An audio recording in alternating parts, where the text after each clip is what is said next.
harus jadi penonton, namun dengan pendukung dan penonton pun posisi baik di bawah apabila Bapak Kapolres tidak jika dihadapkan dengan pihak ini sebetulnya merupakan salah satu program kegiatan kami,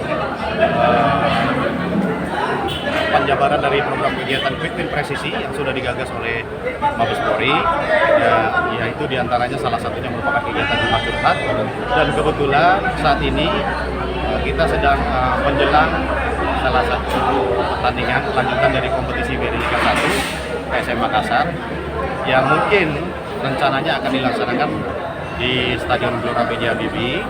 Artinya kemungkinan itu tetap ada, baik ada penonton maupun tanpa penonton. Namun tentunya dari kesempatan pertandingan terakhir yang mana telah ditunjukkan sebuah sikap yang sangat positif oleh kelompok supporter dari PSM Makassar, itu menjadi bahan evaluasi untuk kami, untuk nantinya bisa kami lakukan semacam penyampaian ataupun juga rencana pengamanan berikutnya, apakah sudah bisa kita hadiri dengan penonton atau bahkan mungkin tidak. Nah, tentunya sikap yang telah ditunjukkan oleh kelompok supporter PSM Makassar ketika pertandingan yang terakhir sangat positif dan kami apresiasi, dan itu menjadi bahan evaluasi yang sangat berharga untuk nantinya kami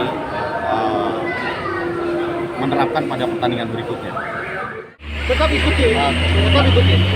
Jadi apa maunya keamanan, karena keamanan itu yang bisa mendeteksi layak tidaknya ditonton secara langsung di lapangan di stadion. Ya, kami siap karena tadi pernyataan dari Bapak Kapolres, kalau kita bisa bersabar, ada tahapan-tahapan yang bisa kita lalui. Mungkin misalnya besok 50%, pertandingan selanjutnya bisa 70 sampai 100%. Jadi kami ikuti saja aturan-aturan dari Bapak Kapolres.